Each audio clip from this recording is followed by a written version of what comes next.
am Kyle Comical with your host, Andrew Garner. And Chris Ramos. Tonight we cover Sin City by Frank Miller. The big book with the biggest hardcover comic ever. Pretty much ever. Yeah. If you find one bigger than this book, tell us.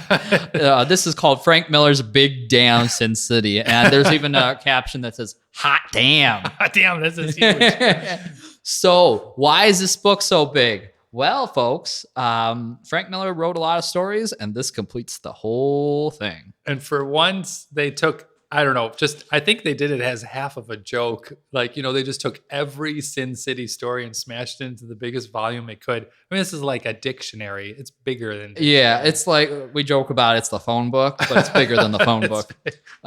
So this collects 7 stories and totaling about almost 1,359 pages.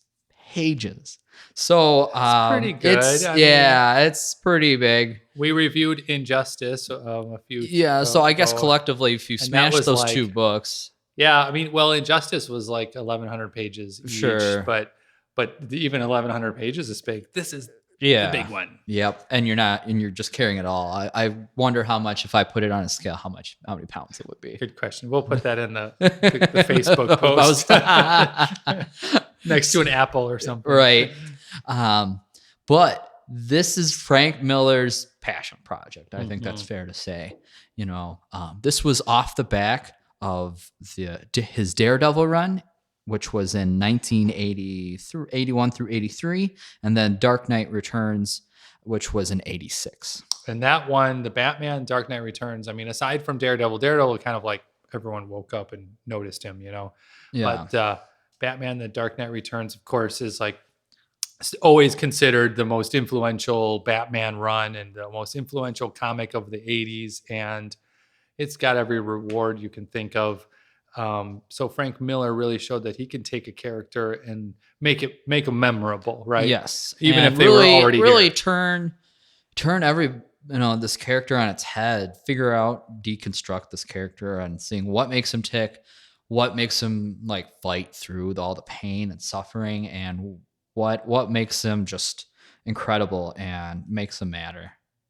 And I think that's where he found his place at Dark and larger Horse. than life. Yeah. All well, sense of it. And I heard too that he changed his art style a little bit to, adapt to the way he wanted Sin City. Oh, right. Because if you look at like Daredevil's pretty, as far as the art style goes, pretty restrained.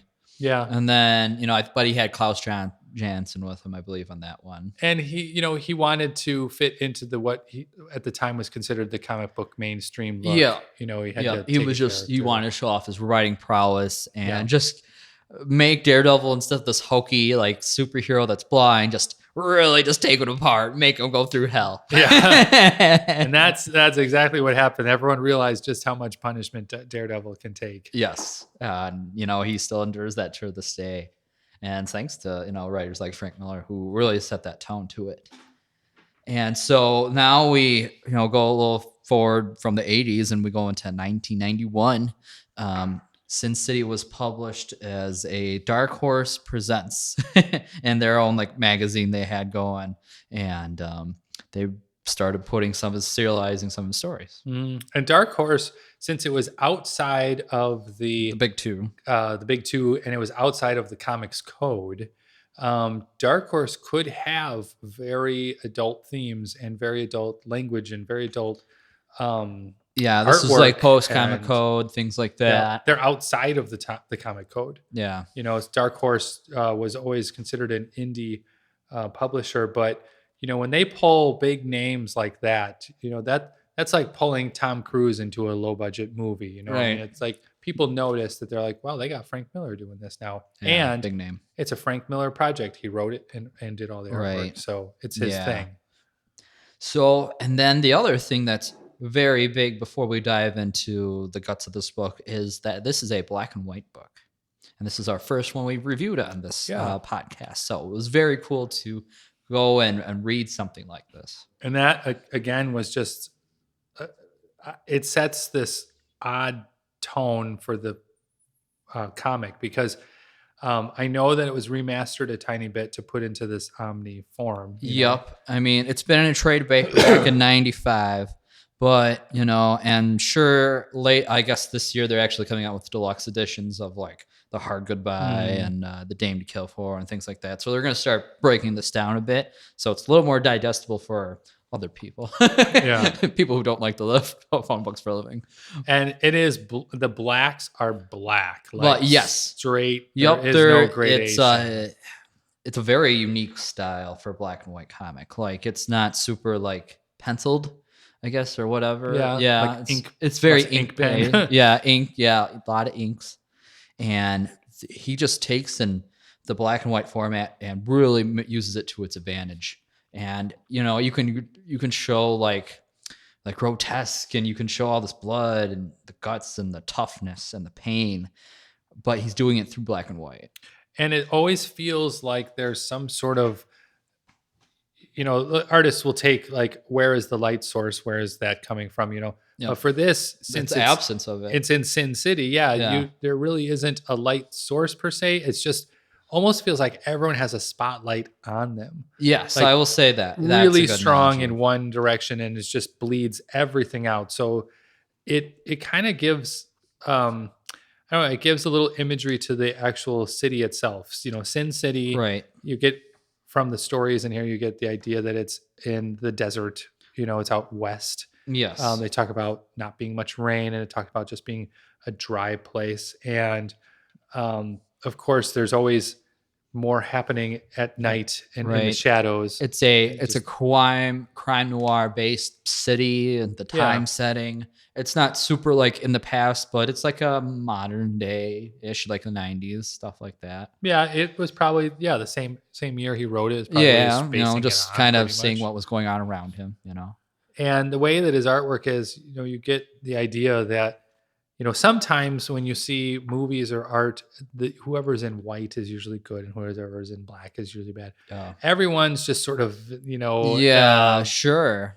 It's sort of a mishmash of both of those, because neither any of these characters are not all good and they're not all bad. Yeah, you never get the idea that there's a hero. They're always got some sort of flaws. Yes, definitely. I guess that hits the nail right on the head. Like, all these characters have flaws, and it's kind of just bringing these to light, and whoever can be the most heroic through all these flaws. So we read the first two stories. They split it. There's seven stories, main storylines, which apparently might follow 7 different characters. So the first story and the second story combined is about 400 pages or so. Yeah. So that's kind of where we jumped into this giant volume. Yes. The first story is called The Hard Goodbye, and the second volume was called A Dame to Kill For. And I think that was one of in the movies. Yes. That was what the title of the second movie, right? Yes. Yep. Yeah, that was the 2014 sequel.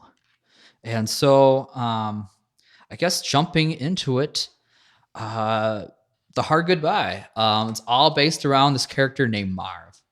And, you hear that name Marv and you think of like your neighbor. And, he very feels much like your neighbor. If your neighbor was like this 300-pound muscular dude who it kind of just hangs out at the hooker bar and just drinks a lot and is a tough guy. And he's so like maybe a bouncer looking. He's not, he's just got wrinkles everywhere, and he's just always, I don't know, always bleeding, always punching. He's not violent by nature. It's his environment around him that makes him violent.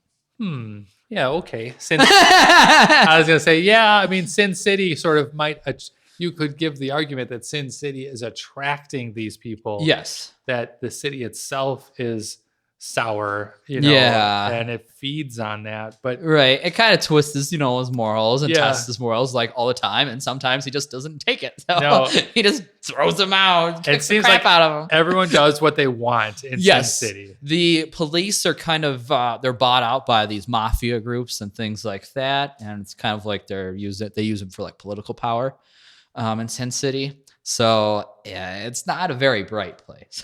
No.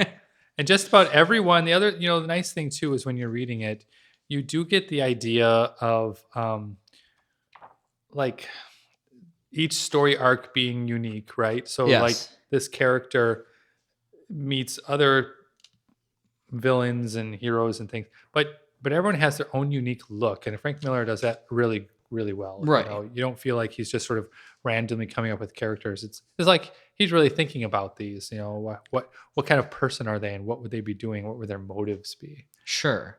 And, when I was reading this, we were talking about, The Dark Knight and Daredevil. I think both those characters have traits that really influenced, and the writing influenced this book. Mm-hmm. I don't think without them, I don't think you could have made this book. And he would have had to like go through all those paces just to write this, because you can definitely feel like Marv has some of these Batman qualities to him. He's like rugged Batman, Yeah. old when he writes old Bruce Wayne and stuff like that. You definitely get that little gravitas that he Yeah, has. you get that idea. Yeah, and he's got this giant coat, this like, Yes. huge duster. He and loves his good coat, and little hat. sometimes when he's running, you get that. Yeah. Well, okay, that's like Batman a little Yeah, bit. yep, He's got the yep. whole cloak, almost a cape. Did you see the Easter egg? I think the second story was the Easter egg. Not to get Like- ahead of myself, but did you see the Hellboy Easter Yeah, egg? there's like Hellboy. I was hoping you tattoos. did. Yeah. I was like, hey, there's a Hellboy tattoo. Yeah. So he likes to put little things in there. And some of the women he draws looks a little bit like his Wonder Woman that he drew in the why would I not think of that? And Strikes Again, or Yeah, the second the sequel. Yep, Strikes Yeah, Again. so it looks a little bit like his Wonder Woman in there. He's Right. got some of that here and there popping up. Right. And I noticed when he gets to the really spooky people, like, this Kevin guy, Yeah. he draws them really carefully. Like he gives them a lot of, a lot more Right. definition. Some characters are very not blocky, but just interesting looking. And then you have like simplistic, like Kevin, Yeah. the ninja assassin that's in here, and he's just very regular guy looking. And that was definitely on purpose. Like he wanted to make you like freak you out a little bit. with Yeah, him. like this was the freaking neighbor next door that does bad things kind of thing. Yeah. But yeah, Marv is pretty. He's pretty good. You talk about, is he a leading character, and is he enough to carry his own story? And he definitely. Oh yeah, totally definitely. is. Also, I liked. He was probably my favorite character of the two characters that we both read in each arc. And Marv just has this way of thinking about things in the world, and he just wants to keep fighting. He doesn't want to stop, and he has his own brand of justice. Yeah, Yeah. and he's pretty simplistic. If you treat a girl wrong, he's gonna He's gonna rough take your day up. revenge. Yep. It's gonna be a bad day. But if you're good to him, and you're good to girls, and you're good to each Yeah. other, he has no problem with you. He's just one of those guys that has a switch, and you just Yeah. never know when it's gonna trigger. For sure. Also, Marv is like tough like the Hulk. He just keeps getting shot. Yeah, I know. And he just keeps getting up. He might not move as fast, but he's still, strong as hell. And it just keep walloping, I noticed that. And his writing, Frank Miller does a lot of writing that is like what people are thinking. So, yes, the narration in Yep. this book. And it's like an omniscient narrator. So you really know just everything that's going on. Mhm. But he's very good at setting this, like Andrew Setting said, like the tone. crime Yep. noir Mhm. talk. Because they do talk a little bit like, hey, you got me all wrong. All right. Right. It's not really talk a lot. slang, but just the way they're saying it. Yeah. Like what you would expect from a 1940s serial, but Yeah. modern day. Right. And he does a great job of explaining the city itself. One of the scenes that I kind of caught me, I put a little bookmark on. Marv is waking up after a rough day of sleep, because he does everything at night. Yes. So he like sleeps through the day, and yep. he's like doesn't want to go out. He says that he doesn't like the sun. The sun is full of prying eyes. So then once the sun goes down, then here's the scene here. It reads, The air cools, the sounds change, the suits and briefcases scurry to their fortresses and bolt their doors and balance their checkbooks and ignore the screams and try not to think about who really owns Sin City. So I Yeah. was like, yeah, okay, that's cool. Like everyone during the Right. day goes home and locks their doors, and then the in our real little pre-show talk warming up for this, I likened that to like when we were reviewing Alan Moore's Swamp Thing. Alan Moore did it in a little bit of a unique, fancier words and way, but Frank Miller's just saying that in just a very down to earth way approach of it. Like here is what Sin City is about. It's about the night, and all of the people that are in these stories are the ones who really run the city at night. And I guess not to skip over, but the backgrounds are really cool. It definitely sets the environment. Yeah. Each room, like Frank Miller didn't have to do that, and I think would have been fine.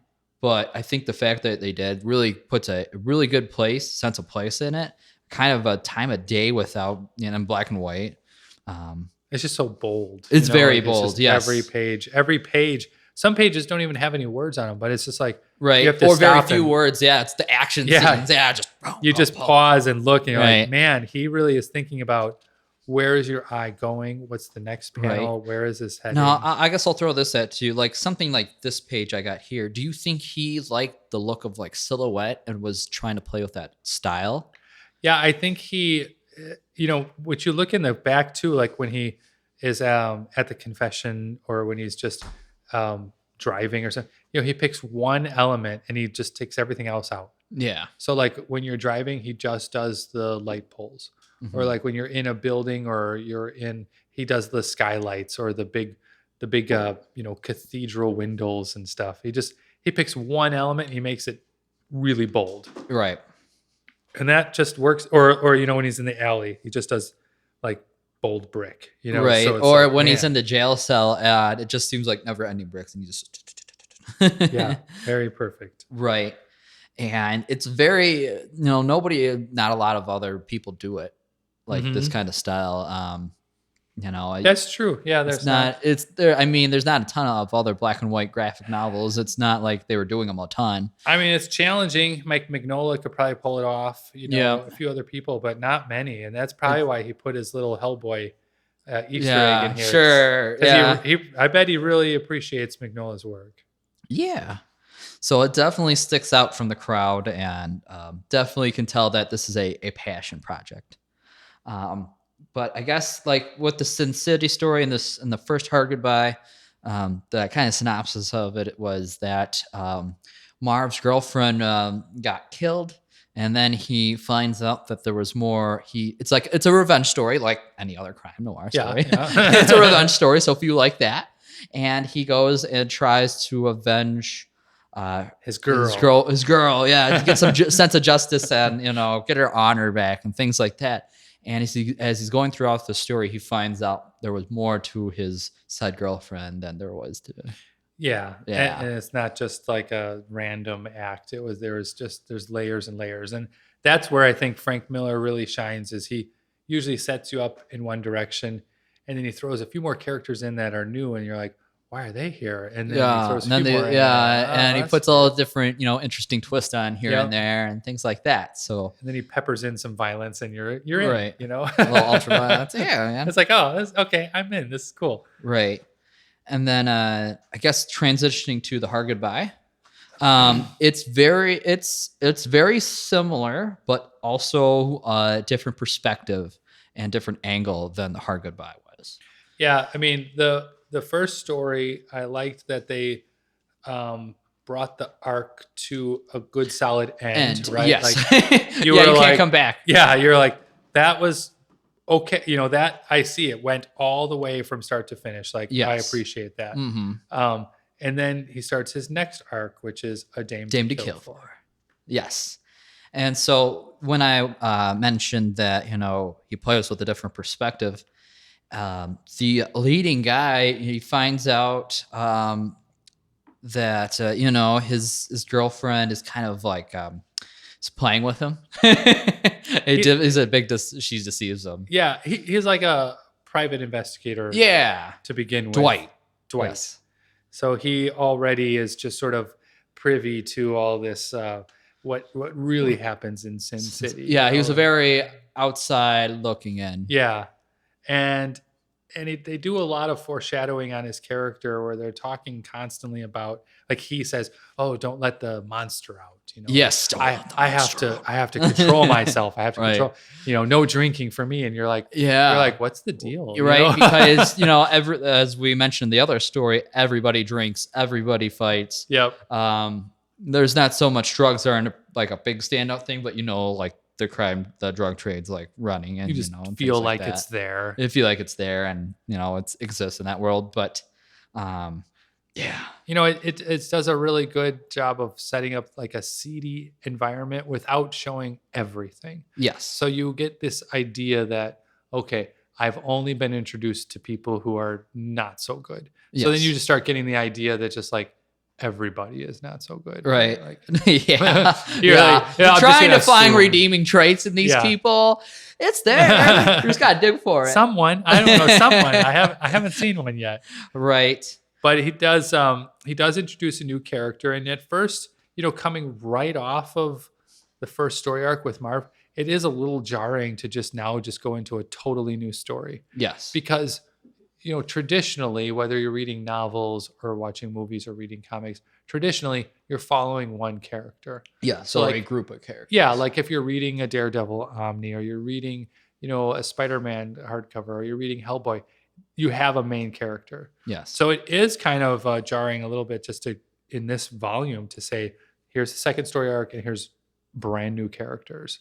I did enjoy, though, that later in the story, they kind of cross the first story a little bit. Some of the storylines, that's cool. So in this story, you'll find out that Marv comes back, but you'll see the ending like, why is Marv back? Yeah. And you just have to, I guess, figure you're in the same world, just the timeline. He was Frank Miller was crossing it. Yep. So there's some scenes from the first one that weave in the second one. Yeah. So that was a very cool storytelling element that he was playing with.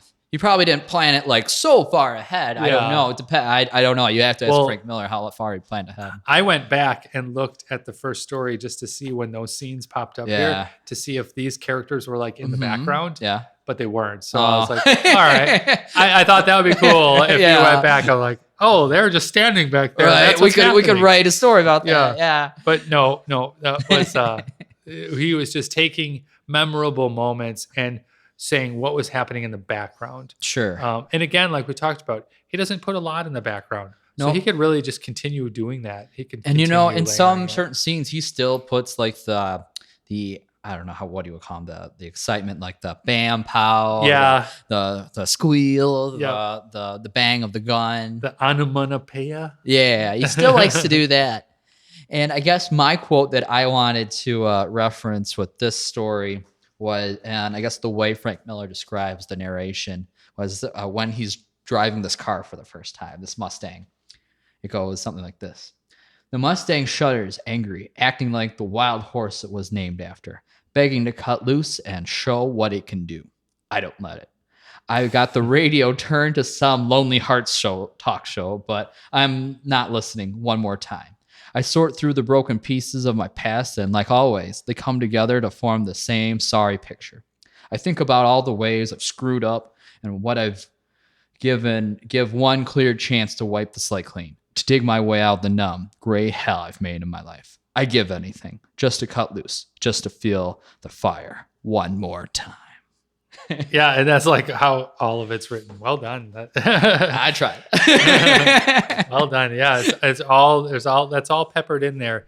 There's some normal conversation, of course. There's some back and forth, and like we talked about, some violence, and then all of a sudden something jumps out like that, and you're like, "Hey, that's really cool. Well written. That was really well done." Right. That it wasn't really super flowery, but No. It gives you a sense of both the environment, what this character is going through, and what's going on in the background, and it's just interweaves so well. And it paces out. Both these stories pace out really good. Yeah. You don't feel like they're droning on. Yes, there's some one pagers where Frank Miller will write every single thing going on, but he's describing the scene, and then there'll be a lot of action going on afterwards. Yeah. So it kind of takes an ebbs and flows with that. So. Well, and they kind of do, even this other scene where they're sort of Dwight's talking to the main girl, they kind of go back and forth, and the conversation is very much like the old like detective stories, or he calls her a dame all the time, and she's like, "Don't be cold, Dwight. I don't think I could stand that," right? It's like back and forth, back and forth. Just a little tongue in cheek there. Yeah, and it is kind of funny because it's like he's obviously being funny with it. Like, this is how people don't talk, but then at the same time, he's setting the scene for that storyline that people know. So you start in your head putting together how you think this story is going to go. And I think it's a little bit of a trap, because then he changes it. Right. So it is kind of, I don't know, it is kind of fun to say, all right, that's a little hokey, but at the same time, like, it's a little graphic. And then at the same time, there's, this always looming possibility of just violence happening, so it breaks you out of it. Yeah. It's not like a romance novel or something. No, I think the way Frank Miller did write some of the women in this book, some of it was like, it's a little weird. It kept, but it has to give a sense of place in that. And some women, he finds ways to make them heroic and stand out in their own ways. Mm-hmm. And so it just kind of played all around with these different characters and very gave much an identity to each of these characters. Yeah, and an immediately recognizable artistic quality too. Like, which character is on the screen when he draws them. Yeah. And that's hard to do. It really is. A lot of people, especially black and white land, trying to give them a different like facial structure and different body types and things like that. It doesn't have it. There's no color. So it's not like you can just say this person's wearing a blue jacket, and the next time you see a blue jacket, know that's the same guy. Yeah. Without being in a movie, this is the hardest. This is the way to do it. So you got to work at it. Yeah. It was, in one aspect, it was a quick, good, easy read. On the other flip side, you want to spend some time on each page just to look at like the effort that he did artistically in laying out the page, and keeping your eye moving from one spot to the next, to the next, to the next. And trying to put your sense of yourself in the leading character of Marv or Dwight, and just kind of feeling of what they felt while they were going through this. That's what helped me and kind of empathize with some of the things they were going through. And that's what gave it to the gravitas. And as simplistic as it is, he uses such big panels on each page.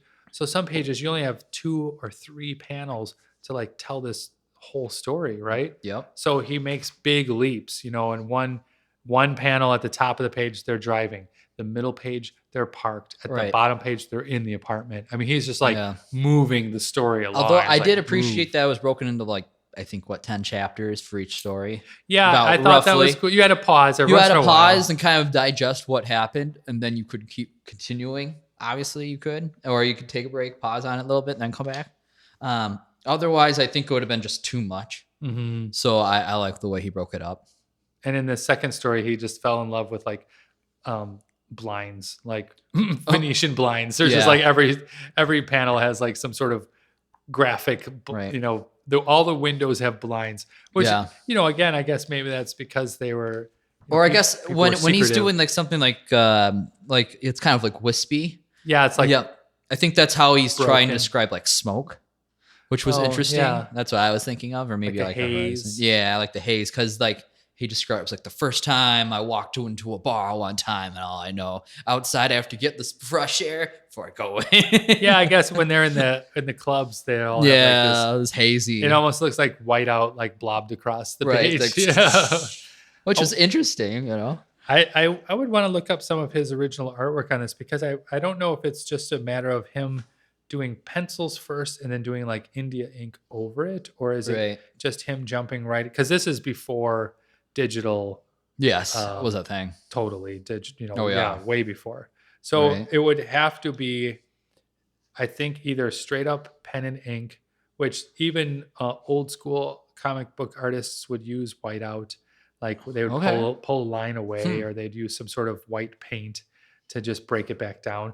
So he might be adding a lot of ink and then saying, "Oh, I wanted this whiter," but it definitely helped with like some of the muscles. Like if a character had like had his shirt off and you wanted to show how muscular he was, or something like that. Yeah, the It way that helps he there, did too. his figures did him kind of like loose sometimes, but everyone moved Or like so the well. silhouette, Mhm. Yeah. And then in the background, I mean, he was so careful with like What he put in the there. fence lines and the lamps and Yeah. the like Just to make it realistic. this one has bookcases and things. Yeah. Yeah. I mean, he spent a lot of time on some of that stuff, I'm sure. Right. I'd be interested to see how it was originally Sure. printed. Which one was your favorite between the two stories? I did like Marv. I thought his storyline was cool. But the second story, A Dame to Kill For, I felt like it introduced a lot more characters, and the story itself moved through more of Sin City. That you got the idea of like what was it, Old Town? Yeah, Old Town. Yep. And it just get the idea of like, okay, there's the police, there's Old Town, there's the girls of Old Town, the protector, and then the really rich the politics part of it, and then Rourke's house, the detectives, and I don't know, it's just he introduced just the underbelly, I think, like so the first story really sets up Sin City as like, this is the baddest guy in town, right? Like Marv, like he's just like that was my favorite. I liked Marv's story. Yeah. And the second one was like, this is how everyone else deals with Sin City. Sure. And I guess maybe I like Marv's story a little bit better because it has that beginning to end. But then when his character reoccurred in like Dame to Kill For, I was like, Marv's back. Yeah. I bet he pops up more in the book. I don't know. I didn't see him too much. Were Dwight you peeking ahead? No, I was just peeking. No, you were peeking ahead. Yeah. Not supposed to do that. But Dwight is a recurring character that was featured in the second story. So he does have a few more adventures in this book. And since the both volumes 1 and 2, the Hard Goodbye and Dame Kill For weren't really well. I definitely recommend people reading it. So if you can, so we always talk about these volumes. So the Big Damn Sin City, I kept my eye out for it all over the place, and finally found it. Another collector had, and they had like dropped it, I think. I don't know. Like the corner of mine is smashed, but so they probably you might not find it in like mint condition. Yeah, but the story is fine. The binding still holds. The book, as long as it holds the binding, you're fine. I think their grip strength gave out and they couldn't hold on to the book any longer and they dropped it. But I guess to conclude, one of my last comments. How many times do you think between stories 1 and 2 they said "damn"? Yeah. How many times did they say "dame"? Damn, damn. Like in the second story, every other word Dwight said was "damn." Damn, Olivia. Oh my god, damn. Oh and some of it too is like, he sets this. Frank Miller does this a lot. I think he sets the scene, but then he like reestablishes it like constantly, so you don't forget where you are. This is a bad city. This is a tough city. You're right. There's no swearing. It's just damn all the time. Yeah, damn. That's true. There's really no swearing in it. It's right. just that. Just frustration. No swearing. Just frustration. And a tidbit. So the Hard Goodbye won the best graphic album reprint as an Eisner Award.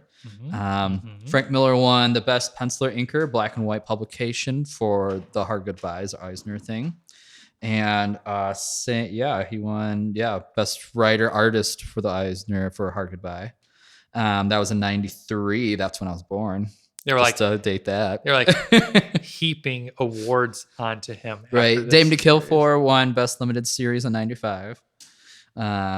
Several other stories in here won like Harvey Awards, Eisner Awards, things like that, all the way up to 2000. So, I mean, what's his last story? And you can tell I'm flipping ahead now because I can't have I have to explore the book. Yeah, you're not supposed to do that. But even flipping ahead, you get the idea that he took this art style of this stark black, stark white, and he gets better at it. It gets better and better and better. And that's usually how it goes with comic book artists too. Sure. You look at what they did earlier in the career. I mean, that's just with any artist, really. You look at their early career, and then you look at them years and years later, and they're just they found their style. You know, they found it and they loved it. And that's why I think I get some of those Dark Knight Returns, Strikes Again, whatever the third one was, Master Race. I get that. That was like after all this. Those kind of vibes, because he just said, you know what, this is me now. This is my style. Right. He does add color late in the run, and some of like the last like 2 or 3 stories starts like just to add spots, color. though, Spots, right? very colors, spots, just to accent something. Yeah. And you kind of see that a little bit, and then to end in that, in 2005, you know, they made the Sin City movie, and then 2014 they made A Day in California. Yes, there was mixed reviews on both of them, but if you enjoy them for what they are, that's fine. Frank Miller was like, they're okay. He helped on the first one a little bit more, I believe. I think the first one was groundbreaking because of like just the whole black and white idea. Yeah. And the way they filmed it was not just a black and white movie. It was like stark black, stark white. And they used some effects to kind of push that envelope a little bit. Yeah, it was like an anthology of stories that kind of lined up. You know, with something unique to it too. Just like in the comics. I mean, there is, I don't know. You just look at like, why did he emphasize that and why didn't he? And it really works well. It's really great. So we definitely recommend this book, and worth picking it up however you can. If you can pick it up for physically.